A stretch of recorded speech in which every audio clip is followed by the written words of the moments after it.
Hi, this is Ann with Fiber Designs by Ann, and today we're making a petal ring for a flameless candle votive.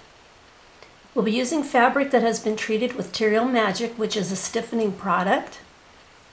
And I'll be doing it with a batik that's colored, but you could also do it with a white fabric for a more elegant look. So let's get started.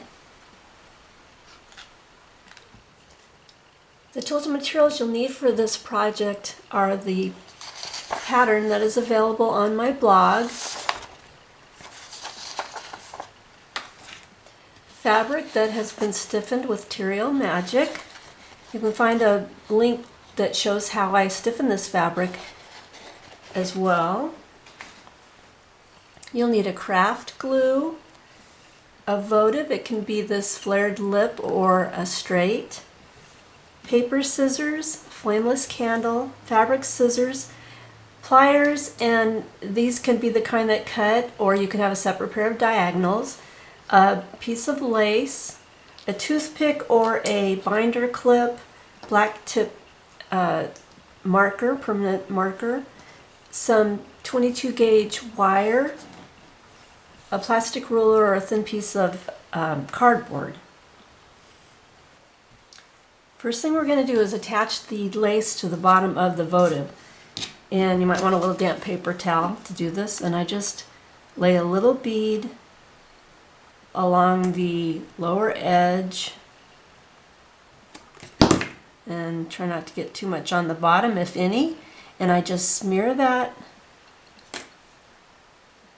so that it's a very thin layer. This should dry clear and it won't matter really anyway, it won't show. But it can be very thin. And I lay the lace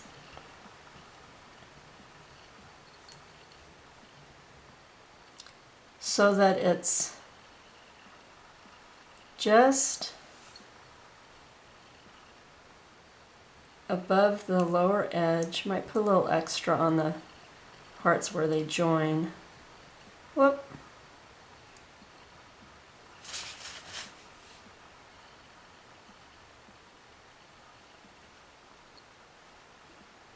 Just so that it's above the resting place. There we go. And I'm going to let that dry. The other thing I like to do is to take the cloth covered wire and take a little bit of glue and just run it, spin it around the very ends, so that when this is going into the casing in the petals, it's less likely to come unravel. The fabric will stay on the wire a little bit better. So then I just do that and let that set that aside while I make my petals. In the attachments you'll find a link for my blog, and in my blog under patterns and supply lists you will find a pattern and instructions for making the petal ring. This is the basic pattern, and it shows you that we'll be folding it and then we'll be stitching it. It's a very simple 3 petals. It will make 9 petals, but I use it in 3 petals so that it's a little easier to get on the wire in 3 pieces rather than one long 9 petal piece. You can go about doing this a few different ways. Here's the pattern that is printable. You can use this if you have an inkjet printer, or you can use it on a little bit stiffer paper and cut it out, each pattern piece out, and pin them on to your fabric. The thing that I like to do, I'm used to doing, and it's my favorite way to do things, is to actually lay a piece of freezer paper onto one of the patterns, or you could do all 3 and just draw it with a marker, and that's on the dull side of freezer paper. Then I'll either cut it out or I'll press it right to the fabric. If you press it right to the fabric, be careful what scissors you use because you'll be cutting through paper and fabric and you don't want to ruin your good fabric scissors. So I'll cut it out and then I will press it with a dry hot iron, again shiny side down, onto a piece of fabric. And then I will cut this out.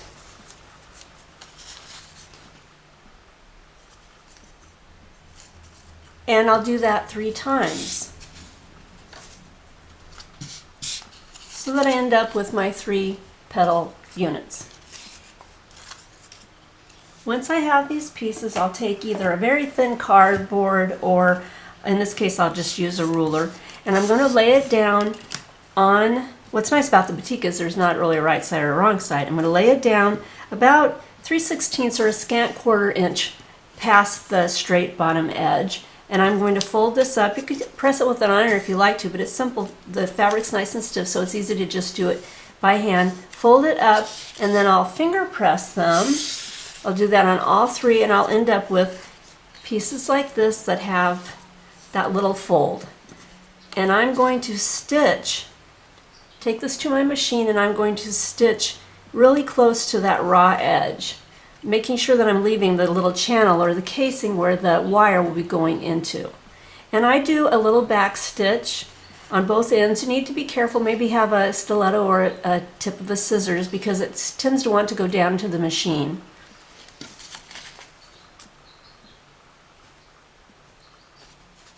When they're sewn together, I did this in just a chain of the 3 pieces. So one side is nice and there's no raw edge, and the other side has the raw edge. I will clip the pieces apart.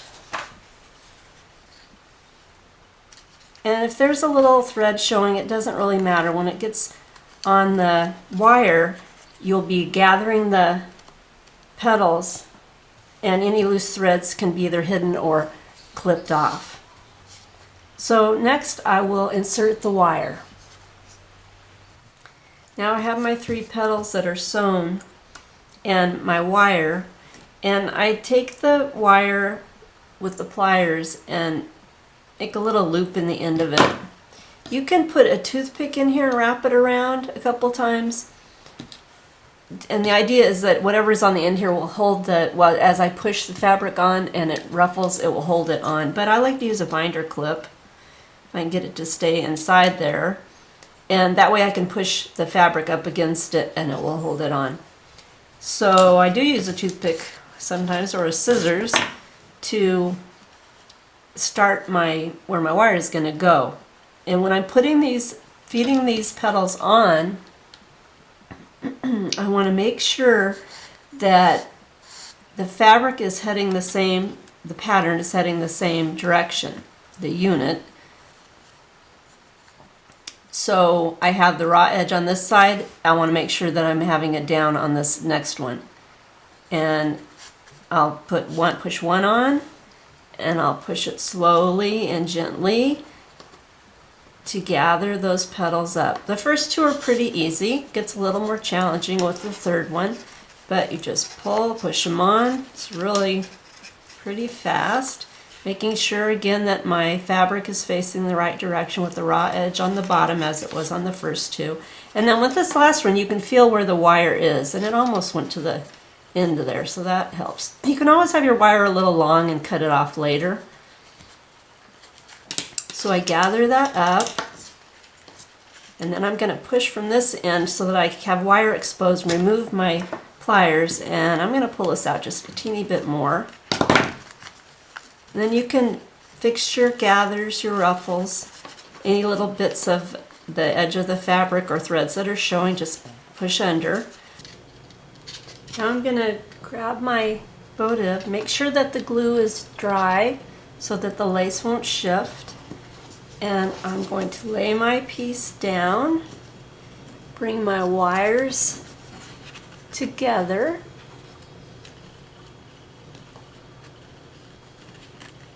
and twist.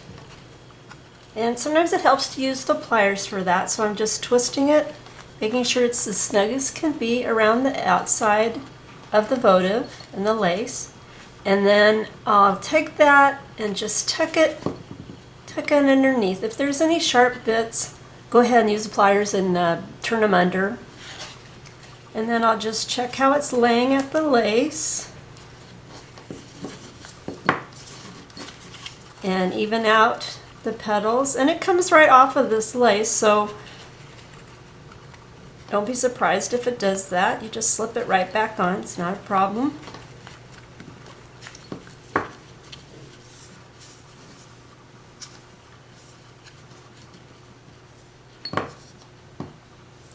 And I'll get my candle. Here are a couple variations of the same petals with a little different detail. And this one was put together with even the same fabric. But what I did was I took the piece when it was just 3 petals, and I did this on my quilting machine, but you could do it on a domestic machine, and actually you don't even need to do a free motion. It can be done with with feed dogs up and a regular stitch. And I stitched along using a contrasting thread along my raw edge, just as I did in the original piece, and then I stitched up into the petal, each petal, about 5 times, different lengths of stitching.